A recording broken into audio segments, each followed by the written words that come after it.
皆さんごきげんよう、上川薫です。今回取り上げる話題は、現在の韓国の大統領ムン・ジェイン氏がこの後いずれは刑務所へと送られるだろうなというのが見えるような状況になったので、韓国の大統領選挙について取り上げようと思います。特に現在の状況としては、次期韓国の大統領が誰になるのかというのが結構確率の高い状態で予想できる状況となりました。というのも、韓国の大統領選挙においては与野党どちらにおいても有力候補者がいたのですが、それら2人の間においては支持率の拮抗というものが見られ、どちらの方が最終的に勝つのかは最後の最後までわからないというような状況になっていました。ところがつい先日のことなのですが、有力な野党候補の一人が大統領選挙を辞退し、それによって野党の有力候補者が一本化されるという出来事がありました。これに伴って野党の候補者の方が圧倒的に優勢な状況へと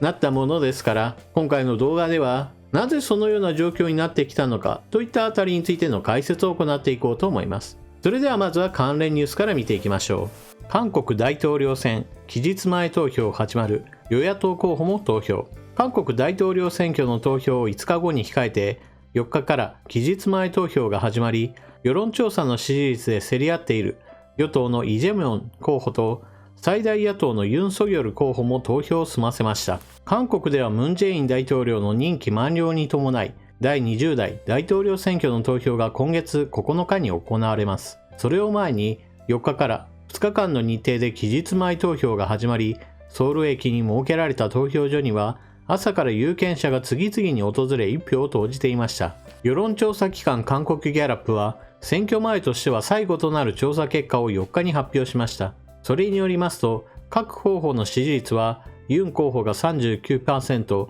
イ候補が 38% とわずか1ポイントの差で競り合っています。ただ、調査は野党候補の一本化が発表される前に行われ、3日に自らの立候補を取り下げた中道系の野党のアン・チョルス氏が含まれたままで、3位の 12% の支持を得た形となっていて、ユン候補への一本化が終盤を迎えた選挙戦に与える影響に関心が集まっています。一方で、世代別に見るとその支持率については少し様相が異なっています。与党共に民主党はどちらかというと30代、40代の支持率が高く、一方で野党側であれば年齢層が高ければ高いほど基本的には支持が多い状況となっています。無党派層というのはどちらかというと若い世代の方が多い状況で、この若い世代の取り込みというのが勝敗を決する要因になると言われています。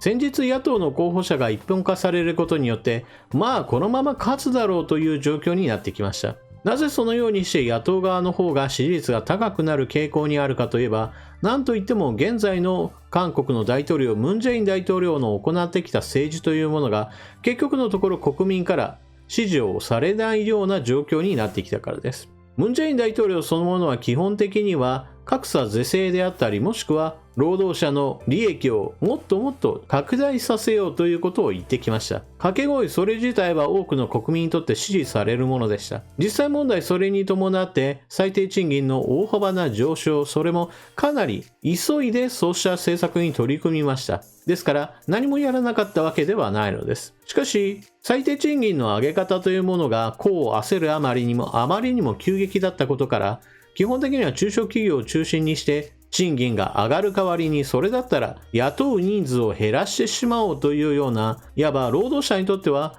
結局のところ損になるようなことをやってしまったわけです。その他労働法の改正などについて言っても、労働者を保護するよという話をしていたわけですが、しかしそれがあまりにも経営側にとっては厳しい状態となり、韓国の中小企業を中心にして活力を奪うようなことを行ってしまいました。一方でムン・ジェイン大統領のそうした労働者を守ろうという政策のほとんどが失勢に終わろうとしている中において、韓国の経済指標そのものは別に大きな悪化を見せているわけではありません。それは一体なぜかといえば、韓国経済というものがより一層財閥に依存する形で発展をしているからです。そのことを大きく反映しているのが経済格差です。財閥系企業に勤めている人たちにとっては基本的には今の韓国経済であっても特に問題は感じないでしょう。しかしそれはあくまでも一部の人に過ぎないというのが現状です。というのも、韓国の有名大学などを卒業して財閥系企業に入れば高い給料が保証されているような状況ですから、それらの人々にしてみれば、例えば不動産価格が上がったとしても、自分たちの用意するお金でそうした不動産を購入することができるのであれば、自分の買った不動産の値段が上がっていくのであれば、それは別に困る話ではないわけです。ところがそれはあくまでも財閥系企業に勤めている人という少数の人の話に過ぎません。不動産価格がどんどんと上がっていくのであれば、多くの庶民にしてみれば、自分たちの力ではもはや住宅を購入することが不可能だという状況に陥ります。また不動産価格が上昇していくのに伴って、賃貸価格も同じように上昇圧力がかかりますから、人口が集中するソウルを中心にして、経済力のない人はどんどんと郊外へと追いやられるのです。そしてそのような経済的な圧迫を受ける人々というものが、基本的には格差の固定化という問題に突き当たります。財閥系企業に入れば確かに給料がいいんだから、何としても有名大学に入ろうというふうなことになってしまうわけですが、そこには学歴というものをいかにして積み上げるかに凄まじいお金がかかるという問題も同じように発生してしまいます。ですからお金のない人たちはどうしてもそうした有名大学に行くこともできないし、スペックと呼ばれるような学歴に箔をつけるような行動といったものもなかなかできるわけではありません。そのために今韓国で起こっているのが、貧しい人たちはもう何世代にもわたってこのまま貧しいままかもしれないという絶望感というものが底辺に広がってしまっているのです。そのような社会背景が多くの人たちの共感を呼ぶような状況になっていますから、韓国におけるエンタメ作品として映画半地下やもしくはネットフリックスのオリジナルドラマイカゲームなどにそのような社会状況の反映というものが見られるわけです。そのようにして経済指標それだけを見ればさほど悪くないのに、しかし実態として多くの人たちが苦しんでいるという状況を作り出したことから、現在の与党政権の政策といったものについてノーを突きつける動きというものがふつふつと溜まっているからこそ、与野党逆転、そして政権交代といったものが実現しようとしているわけです。そして政権交代が起こるということは、一体何がその後起こるかといえば、それは現在のムン・ジェイン大統領がこれはもう刑務所に入るんだろうなということが想像できるようになってきたということです。野党候補のユン・ソギョル氏は韓国の元検察総長であり、そして現役時代においてはムン・ジェイン大統領にとっては政敵だと言われていました。決して政治家ではないのになぜ政敵と言われるかといえば、それはムン・ジェイン政権の行っている腐敗にメスを入れる可能性が最も高いと言われ、そしてそのために政権与党は検察の力が強すぎるんだから検察改革を行わなければならないとして、検察の捜査能力やもしくは人事などにもたびたび権力を振るって何とか弱体化を図ろうということを何度となく行いました。結局のところユン・ソギョル氏はそうした大統領やもしくは政権与党からの攻撃にあって最終的には政権の腐敗を暴くことはできませんでした。しかしそのユン・ソギョル氏が現在では次期大統領として有力視される状態になったわけです。韓国の政治においてはこのような政権交代が行われた時においては必ず前大統領の不正を暴くことによって現在の政権の正当性といったものをより際立たせるといったことがもはや習慣化しています。そしてそのようなことを行うのにあたって現在のムン・ジェイン大統領はさまざまな選挙に対する権力の不正使用などについて疑惑が持たれているわけですから、実際のところ彼が現役の大統領を退いて捜査を綿密に行えばきっと何らかの罪で逮捕、そして有罪になる可能性は十分あると私は思います。なお最後に日韓関係の今後についても少しお話をしておきましょう。ユン・ソギョル氏は韓国の大統領に自分がなったら日韓関係の改善に取り組むという話をしています。韓国の人々にとってはこの点についてはそれほど大きなマイナスにはなっていないようです。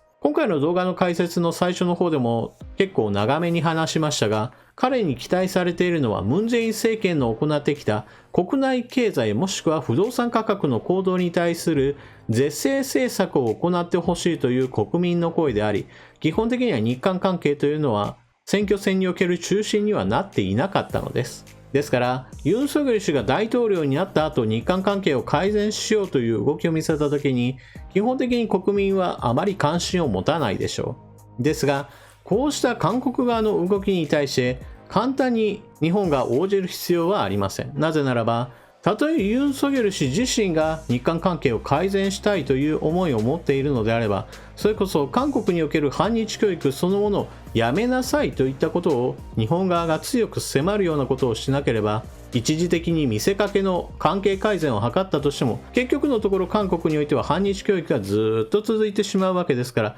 国民の中に日本というものはひどい国なんですよということを植え付けられたという状況がまだまだ継続してしまうのです。そのような状況下で何か一つでも問題があれば、その問題というものを彼らはいつまでも蒸し返して何度でも日韓関係をこじらせ、そして日本を攻撃するといったことを繰り返してしまうのです。ですからユン・ソギョル氏がたとえ大統領になって日韓関係を改善したいと言い出しても、その時には日本側からそもそも韓国における政権が歴代やってきた愚行というものを改めなければ交渉の席にはつけませんよという、そのようなことを突きつけることが私は必要だと思います。皆さん今回の話を聞かれて何を思われたでしょうか。ぜひともコメントしていってください。それでは動画を最後までご視聴いただきありがとうございました。チャンネル登録していない方はぜひともチャンネル登録を。それでは次の動画でまたお目にかかりましょう。またね。